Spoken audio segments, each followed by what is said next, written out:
नमस्कार, myself Kamal Kishore Bhatt and welcome to Kamal education point. Pakistan अपने इतिहास के सबसे बुरे आर्थिक दौर से गुजर रहा है। पाकिस्तान ने दुनिया में जितने भी उसके फ्रेंड कंट्रीज थे, चाइना है, सऊदी अरब है, यूएई और भी जो इस्लामिक कंट्रीज है, यहाँ से भर भर के लोन लिया है। ऑयल भी जो है लोन में परचेज किया है, लेकिन अब पाकिस्तान के पास ये पैसे चुकाने के लिए नहीं है। पाकिस्तान को अगले जो 3 साल हैं इसमें टोटल मिला के $77 बिलियन का लोन चुकाना है। देखो, लोन तो बहुत ज़्यादा इसके सर पे, लेकिन 2026 तक इसे $77 बिलियन के आसपास का लोन की किस्तें जमा करनी है। और आने वाले 3 साल में पाकिस्तान का जो फॉरेक्स रिजर्व है वो लगभग $3 बिलियन के आसपास का है। तो ऑब्वियस सी बात है कि इसके लिए बहुत मुश्किल है $77 बिलियन का लोन चुकाना। 77 में से अगर ये $7 बिलियन भी लोन चुका दे तो वो भी बहुत बड़ी बात होगी। तो पाकिस्तान ने अपने इकोनॉमिक क्राइसिस से निकलने के लिए प्रयास किया कि दुनिया के और देशों से इनको थोड़ा सा और लोन मिल जाए ताकि ये इसकी टोपी उसके सर कर सके। ठीक है, यानी कि यहाँ का लोन लेके वहाँ चुका दें, फिर दूसरी जगह से लोन ले लें, उसको वहाँ चुका दें, तो इस तरह से इनकी इकोनॉमी सर्वाइव करती रहे। लेकिन अब ये सब होता दिख नहीं रहा है। पाकिस्तान बहुत ही मुश्किल में फंस गया। दुनिया के देशों ने अगर इसके साथ ट्रेड करना, आपको पता होगा हाल ही में मलेशिया और इंडोनेशिया, इन्होंने भी पाकिस्तान को झटका दे दिया था। मलेशिया ने तो बाकायदा पाकिस्तान की जो एयर पाकिस्तान की फ्लाइट थी उसी को अपने यहाँ पर जब्त कर लिया था कि तुम हमको पैसे दो तब हम इसको छोड़ेंगे। तो ये सब पाकिस्तान के साथ चल रहा है। और इसी बीच आपको जानकर हैरानी होगी कि पाकिस्तान के प्राइम मिनिस्टर शहबाज शरीफ ने एक प्लान बी पर काम किया था। इनका कहना है कि कोई बात नहीं, IMF अगर हमको लोन नहीं देगा तो हम प्लान बी पर काम करेंगे।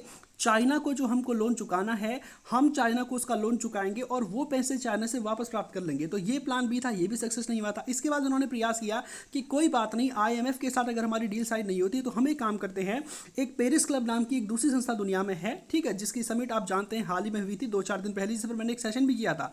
वहां जाकर पाकिस्तान के प्राइम मिनिस्टर शहबाज शरीफ एक बहुत ही मार्मिक अपील करके आए कि दुनिया के पास, देखो ये जो विकसित देश हैं, इनके पास वॉर में बहाने के लिए बिलियंस ऑफ डॉलर हैं। ठीक है, युद्धों में जाने के लिए इनके पास पैसों की कमी नहीं है।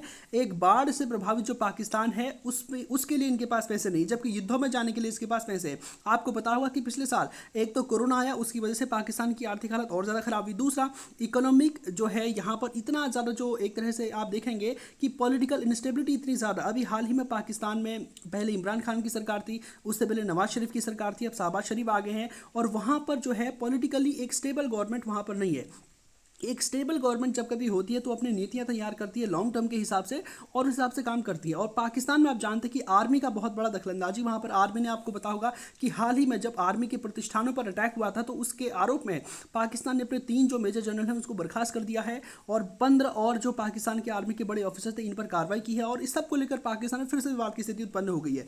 तो यही सब कुछ पाकिस्तान में चल रहा है। और IMF के साथ जब इनको पता चला कि पेरिस क्लब से भी हमको लोन इत्यादि कुछ मिलने वाला नहीं है, तो ये फिर से कहां पर गए, इन्होंने अमेरिका को फोन लगाया और अमेरिका से कहा कि आप प्रयास करिए कि IMF पर थोड़ा सा प्रेशराइज करिए कि वो हमको लोन उपलब्ध करा दे। तो आप जानते हैं कि पाकिस्तान के प्राइम मिनिस्टर शहबाज शरीफ की इनके साथ बैठक भी हुई थी, जिसमें इन्होंने पाकिस्तान के प्राइम मिनिस्टर शहबाज शरीफ को साफ साफ कह दिया है कि हमने जो कंडीशंस अप्लाई की थी, जिन कंडीशंस के आधार पर, जिन शर्तों के आधार पर आपको लोन देने का वादा किया था, उन शर्तों का आपने पालन नहीं किया है।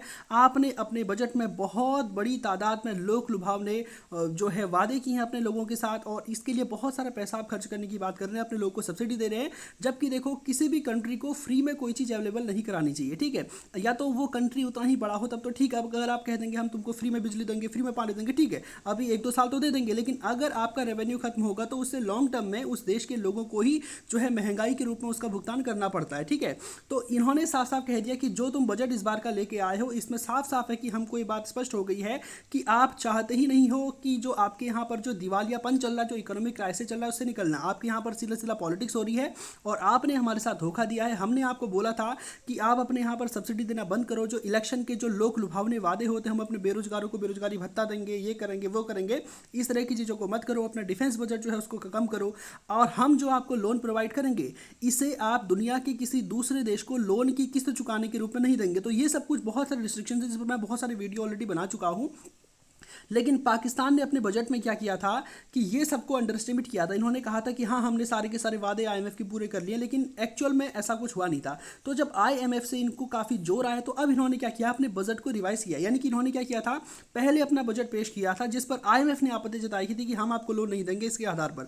तो अब इन्होंने जो है अपने बजट को चेंज कर दिया। आप देख सकते हैं the International Monetary Fund has called on Pakistan to revise its budget. ठीक है, जो 2023-24 का बजट है इसको रिवाइज करने के लिए कहा।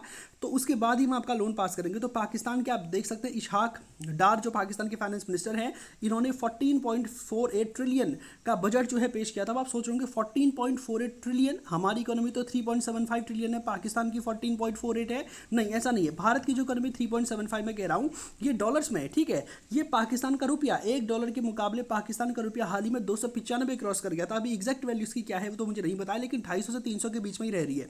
तो इसको इससे अगर डिवाइड कर दोगे तो बहुत कम आएगा, ठीक है। पाकिस्तान की जो जीडीपी है वो 500-600 बिलियन के आसपास है, ट्रिलियन तक तो ये अभी बहुत लंबा समय लगेगा इसको पहुंचने में।